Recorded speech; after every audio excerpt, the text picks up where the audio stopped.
Hi friends, எல்லாருக்கும் வணக்கம். எல்லாரும் எப்படி இருக்கீங்க? நல்லா இருக்கீங்களா? Welcome to Sakthi Saravana YouTube channel. இன்னைக்கு வந்து பூஜை ரூம் டீப் கிளீன் பண்ண பாருங்க. இதில் நான் பெரிய மிஸ்டேக் பண்ணேன். அந்த மிஸ்டேக் என்ன, அதனால எந்த அளவுக்கு நான் அப்செட் ஆனேன், நீங்கள் இந்த தப்பை வந்து தயவு செஞ்சு செஞ்சிடாதீங்க.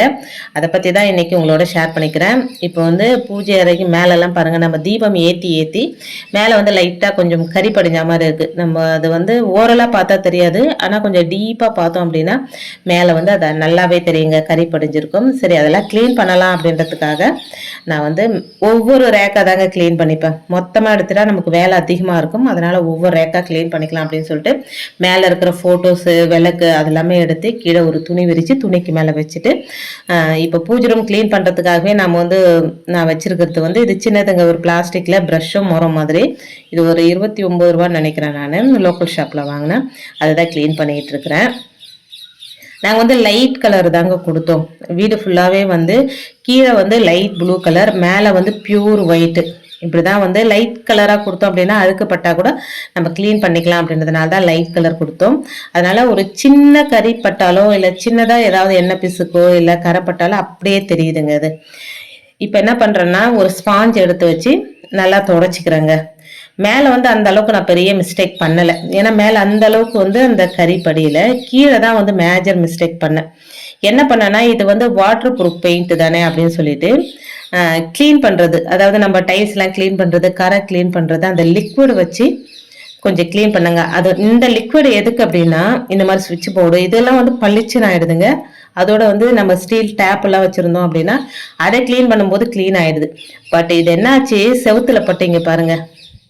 இதை வச்சு கிளீன் பண்ணலாம் அப்படின்னு சொல்லிட்டு அதை ஸ்ப்ரே பண்ணி கிளீன் பண்றங்காட்டிக்கும் அது ஒரு இடத்துல இருக்கிற அந்த அந்த அழுக்கு எல்லா இடத்துல ஸ்ப்ரெட் ஆகி ஒரு மாதிரி ஆயிடுச்சுங்க. செம்ம டென்ஷன் ஆயிட்டு அதுக்கப்புறம் நம்ம என்ன போடுறதுனே தெரியல. என்ன போட்டாலும் நான் செக் பண்ணி பார்த்தேன், போயிட்டு இந்த கரெல்லாம் போகிறதுக்கு என்ன பண்ணலான்னா யாருமே இதுக்கான ப்ராப்பராக ஒரு சொல்யூஷனை கொடுக்கலங்க. ஒரு சிஸ்டர் சொல்லியிருந்தாங்க, கொஞ்சம் சோடா உப்பு தண்ணி மிக்ஸ் பண்ணி சாஃப்டான துணி வச்சு தொடச்சா போயிடும் அப்படின்னு சொல்லி. அது கூட ஒர்க் அவுட் ஆகலைங்க. எனக்கு ரொம்ப டென்ஷன் ஆகிட்டேன். நான் ஆக்சுவலாக புதன்கிழமை இந்த வேலை நான் செஞ்சிட்டு இருந்தேன். இப்படி ஆனதுலேருந்து மேலே இருக்கிறத மட்டும் ரேக்கு க்ளீன் பண்ணிட்டேங்க. மேலே ரேக்கு க்ளீன் பண்ணிவிட்டு படம்லாம் நல்லா தொடச்சி மஞ்சள் குங்குமம்லாம் வச்சு எடுத்து மேலே அரேஞ்ச் பண்ணிட்டேன். நான் மேலே ரேக்கு க்ளீன் பண்ணி அரேஞ்ச் பண்ணிவிட்டு கீழே ரேக்கில் தான் அந்த மேஜர் மிஸ்டேக் பண்ணேன் நான். அதுக்கப்புறம் என்ன பண்ணேன் அப்படின்னா அதை அப்படியே வச்சுட்டு பக்கத்து கடையில் போயிட்டு ஒரு ப்ரஷ் வாங்கின்னு வந்து பெயிண்ட் வந்து இருந்ததுங்க, பழைய பெயிண்ட்டு, நம்ம வீட்டுக்கு அடித்த பெயிண்ட் கொஞ்சம் பேலன்ஸ் இருந்தது. ஃபஸ்ட் டைம் நான் பெயிண்ட் பண்ணேங்க. ஏன்னா ரொம்ப மோசமாயிடுச்சு, பார்க்குறதுக்கே எனக்கு அது பிடிக்காத மாதிரி ஆயிடுச்சு. வீட்டில் இருக்கிறவங்க கூட புது வீடு மாதிரியே வச்சிருக்கிற, எந்த அளவுக்கு தீபம் ஏற்றி ஏற்றி இந்த மாதிரி பண்ணி வச்சுக்கிறேன்னு திட்ட ஆரம்பிச்சிட்டாங்க. ஸோ எப்படி பெயிண்ட் பண்ணுறது அப்படின்றத நம்மளே பண்ணிடலாம், என்னன்னா ஆகுது அப்படின்னு சொல்லிட்டு நானே பண்ணேன். நல்லாவே வந்ததுங்க. நான் உங்களுக்கு காட்டுறேன் பாருங்கள். இப்போ வந்து பெருமாள் படத்துக்கு நம்ம மஞ்சள் குங்குமம் வைக்கும்போது நம்ம தெரிஞ்சிக்க வேண்டிய ஒரு முக்கியமான விஷயம், நிறைய வீடியோஸில் நான் ஷேர் பண்ணியிருப்பேங்க. பெருமாளுக்கு மஞ்சள் குங்குமம் வைக்கும்போது அவருடைய மார்பு பகுதியில் நம்ம வந்து மஞ்சள் குங்குமம் வைக்கணும். இது நிறைய பேருக்கு தெரிஞ்சிருக்கும். அதோட அவருடைய தாடை பகுதி இருக்குது பார்த்தீங்களா, அந்த தாடை பகுதியில் கொஞ்சமாக பச்சை கருப்பூரம், கொஞ்சம் மஞ்சள் வச்சுட்டு அதுக்கு மேலே கொஞ்சம் பச்சை கருப்பூரம் நம்ம வைக்கும்போது வச்சிடலாங்க. அது வந்து மஞ்சள் காஞ்சிச்சுன்னா ஆட்டோமேட்டிக்காக விழுந்துடும். இருந்தாலும் பரவாயில்ல, கொஞ்ச நேரமாவது அந்த தாடையில், அது ஃபோட்டோவாக இருந்தாலும் சிலையாக இருந்தாலும் கொஞ்சம் பச்சை கருப்பூரம் வைக்கணும். ஏன்னா பச்சை கருப்பூரத்தோட வாசம் பெருமாளுக்கு ரொம்ப ரொம்ப பிடிக்குங்க. அதனால பச்சை கற்பூரம் வைக்கணுங்க. இந்த டிப்ஸை நீங்கள் ஃபாலோ பண்ணிக்கோங்க. நிறைய பேருக்கு தெரிஞ்சிருக்கலாம், தெரியாத ஒரு சில பேருக்கு சொல்கிறேன். ஆக்சுவலாக இந்த ஃபோட்டோ வாங்கி ஒரு சென்னைக்கு வந்தபோது நாங்கள் வாங்கினதுங்க. கிட்டத்தட்ட ஒரு 18-19 வருஷம் ஆகுதுங்க.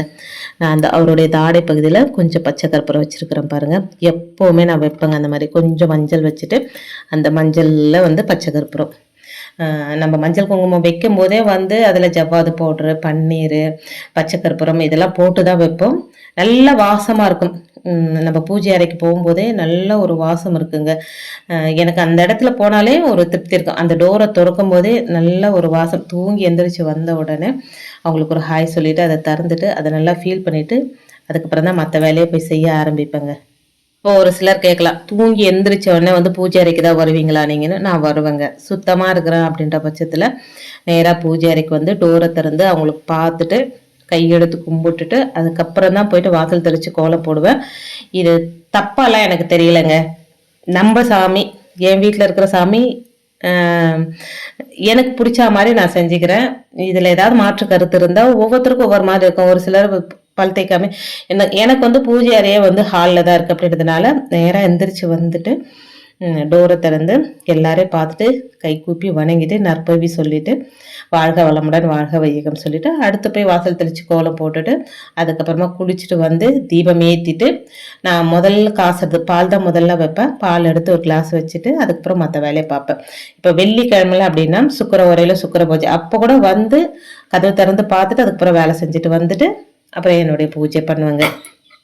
இப்போ பெயிண்ட்லாம் பண்ணிவிட்டு பெயிண்ட் பண்ணதெல்லாம் வீடியோ எடுக்கலைங்க. எனக்கு ரொம்ப டென்ஷன் ஆகிடுச்சு எனக்கு.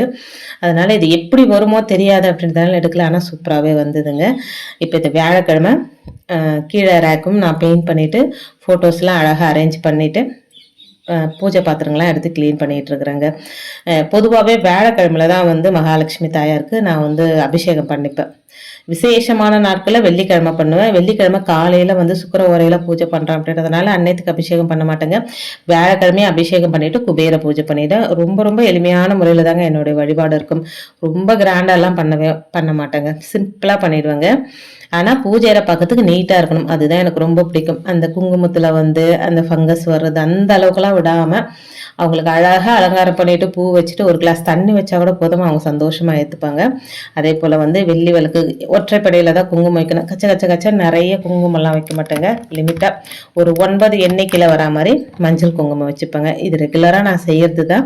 பூஜை பாத்திரம் க்ளீன் பண்ணுறதுக்கு நிறைய லிக்விட் இருந்தாலும் நமக்கு எப்போவுமே ஃபேவரட் அப்படின்னா lemon, Sabena powder, Vim liquid இது 3 தாங்க.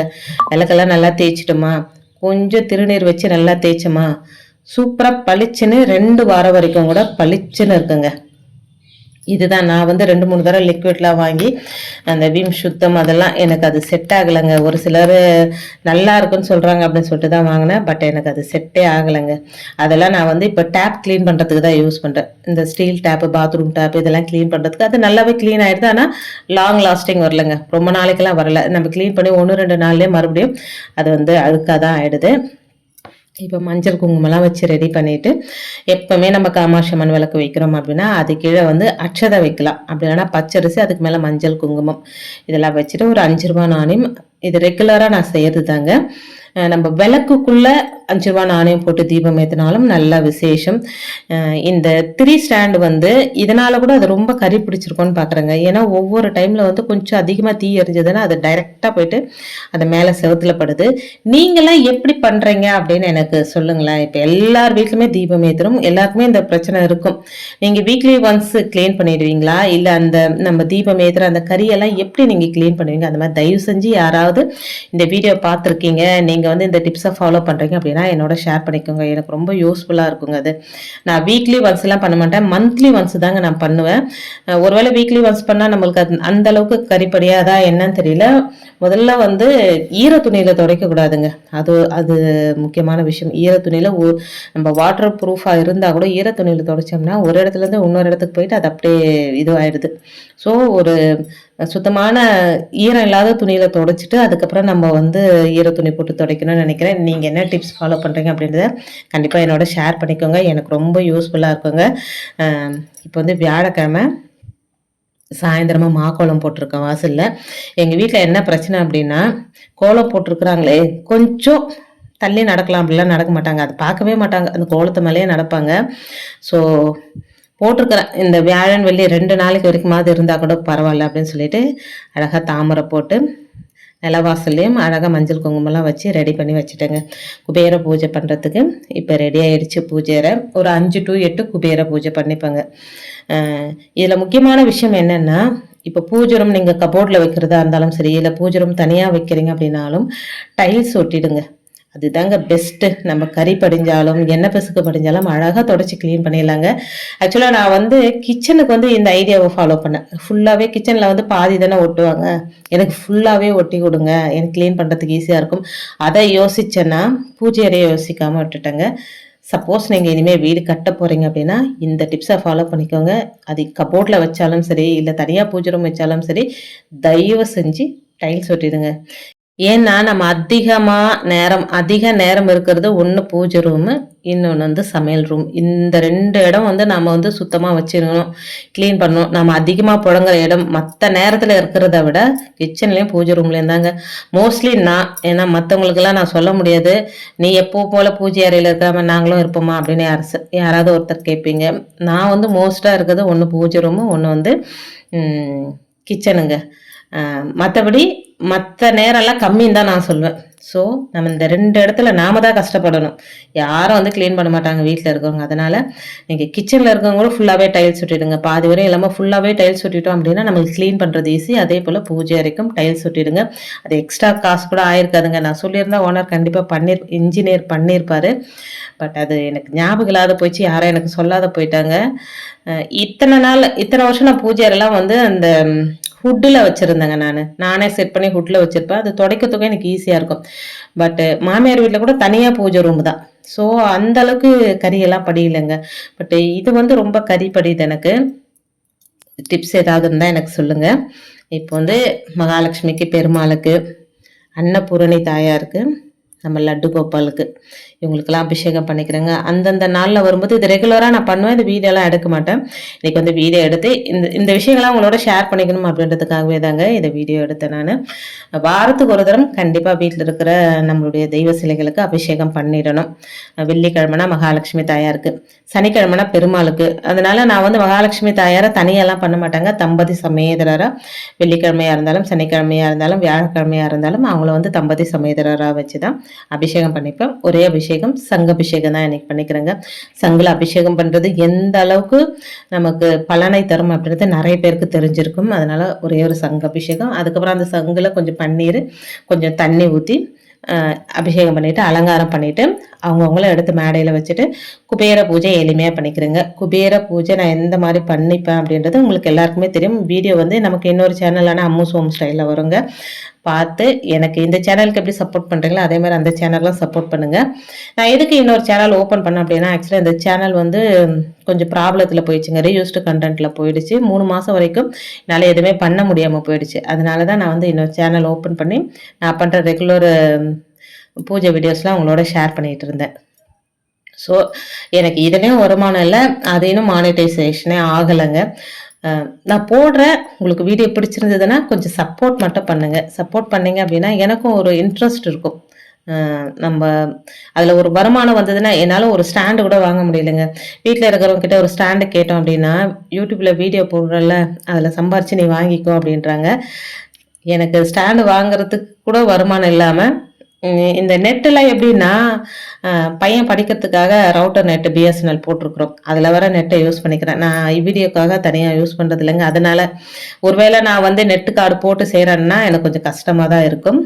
அதனால் உங்களோட சப்போர்ட் கொஞ்சம் இருந்தால், அதில் கொஞ்சம் வருமானம் வந்தது அப்படின்னா எனக்கும் கொஞ்சம் ஹெல்ப்ஃபுல்லாக இருக்குங்க.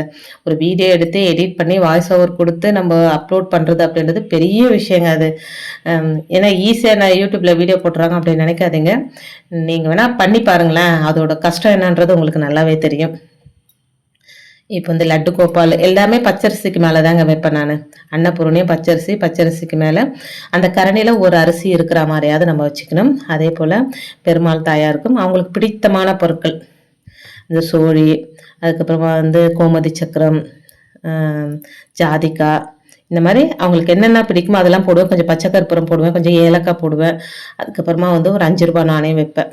இது மாதிரி மகாலட்சுமி தாயாருக்கு என்னென்ன பொருட்கள் பிடிக்குமோ அதெல்லாம் அவங்க பக்கத்தில் வைக்கும்போது நல்லா ஒரு பாசிட்டிவ் வைப்பு கிடைக்கும் அப்படின்றதுனால அதை வச்சிருக்கிறேங்க. இதெல்லாம் வந்து கண்டிப்பா வைக்கணுமா அப்படின்னு கேட்டா அப்படியெல்லாம் கிடையாதுங்க. எனக்கு தோணுது, எனக்கு எப்படி தோணுதோ அப்படி செய்வேங்க. இப்ப மகாலட்சுமி தாயாருக்கு இந்த பொருட்கள்லாம் பிடிக்கும் இல்லைங்களா? வெள்ளை சோழி, கருப்பு சோழி, ப்ரௌன் கலர் சோழி பிடிக்கும். அதுக்கப்புறம் வந்து ஜாதிக்காய் வீட்டில் இருக்கிறது ரொம்ப நல்லது. கோமதி சக்கரம், இதெல்லாமே நல்ல ஒரு பாசிட்டிவ் வைப்பு கொடுக்கக்கூடிய பொருட்கள். அது எல்லாமே வந்து மகாலட்சுமி தாயார் பக்கத்துல வைக்கும்போது நமக்கு இன்னுமே நல்ல ஒரு பாசிட்டிவ் வைப் கிடைக்கும் அப்படின்றதுனாலதான் வைக்கிறோம். எதுவுமே கட்டாயம் கிடையாது. இப்போ இவங்க வச்சாங்களே நாமளும் வைக்கணும் அப்படின்லாம் நினைக்காதீங்க. எங்கிட்ட இருக்கு, நான் வச்சிருக்கிறேன். இப்போ பாருங்க பூஜை அறை எப்படி இருக்கு. நம்ம பூஜை அறையில மாற்றம் என்னன்னா சுபம் லாபம் அப்படின்னு எழுதியிருக்கிற ஸ்வஸ்திக் சிம்பிள் போட்டிருக்குங்க. நற்பவி நற்பவி எப்பவுமே வீட்டு நம்ம மெயின் டோர்ல எழுதுறது, அதுக்கப்புறமா வந்து நம்ம பூஜை கபோர்ட்ல எழுது, நம்ம எந்த இடத்துல எல்லாம் பார்ப்போமோ அந்த இடத்துல எல்லாம் நற்பவி அப்படின்னு எழுதி வைங்க. நம்ம பார்க்கும்போது நம்ம ஏதாவது ஒரு வேலையில இருப்போம், ஆனா அதை பார்க்கும்போது மனசு சொல்லும் பாத்தீங்களா நற்பவி அப்படின்னு சொல்லி, அதுவே நமக்கு நல்ல பலனை தருங்க. கூடுமான வரைக்கும் இந்த பாருங்க பெயிண்ட் அடிச்ச பிற்பாடு எப்படி இருக்கு பாருங்க, முன்னாடி எப்படி இருந்தது இப்ப எப்படி இருக்கு பாருங்க. ஆனா இதுக்காக இவ்வளவு கஷ்டப்பட்டு செஞ்சது. ஃபர்ஸ்ட் டைம் பெயிண்ட் அடிச்சாலும் நல்லாவே பண்ணிருக்கேங்க. அதுக்கப்புறம் சாயந்தரம் குபேர பூஜை எல்லாம் பண்ணிட்டு பூஜை நிறைவு பண்ணிக்கிட்டேன். குபேர பூஜை நான் வந்து எப்படி பண்ணேன் அப்படின்றத என்னோட இன்னொரு சேனலான அம்முஸ் ஹோம் ஸ்டைல அப்லோட் பண்றேங்க, பார்த்து சப்போர்ட் பண்ணுங்க. பாருங்க பூஜை இப்பதாங்க எனக்கு திருப்தியா இருக்குது பாக்குறதுக்கே. உண்மையிலே வந்து அந்த கறியெல்லாம் படிச்சு ஒரு மாதிரி ஆயிடுச்சு. இந்த கறியெல்லாம் போறதுக்கு கண்டிப்பா உங்களுக்கு டிப்ஸ் ஏதாவது இருந்தா என்னோட ஷேர் பண்ணிக்கோங்க. எனக்கு ரொம்ப யூஸ்ஃபுல்லா இருக்குங்க. ஒவ்வொரு தடவை நம்மளாலலாம் பெயிண்ட் பண்ண முடியாது. கண்டிப்பா இந்த பிரச்சனையை எல்லாருமே ஃபேஸ் பண்ணியிருப்பீங்க. அதுக்கு ஏதாவது சொல்யூஷன் உங்களுக்கு தெரிஞ்சது அப்படின்னா கண்டிப்பா எனக்கு சொல்லுங்க. வீடியோல வந்து நிறைய விஷயங்களை இன்னைக்கு உங்களோட ஷேர் பண்ணிக்கிட்டதுல எனக்கு ரொம்ப ரொம்ப சந்தோஷங்க. வீடியோல நான் சொன்ன விஷயங்கள்லாம் உங்களுக்கு பிடிச்சிருந்தது அப்படின்னா ப்ளீஸ் சேனலுக்கு சப்ஸ்கிரைப் பண்ணி சப்போர்ட் பண்ணுங்க. இந்த வீடியோ வந்து உங்க ஃப்ரெண்ட்ஸ் அண்ட் ஃபேமிலிக்கும் ஷேர் பண்ணி விடுங்க, அவங்களும் பலனடையட்டும். இன்னொரு எளிமையான ஆன்மீக தகவலோடு உங்களை சந்திக்கிறேன். அது வரைக்கும் நன்றியும் வணக்கமும். Take care and bye friends. Narpavi Narpavi.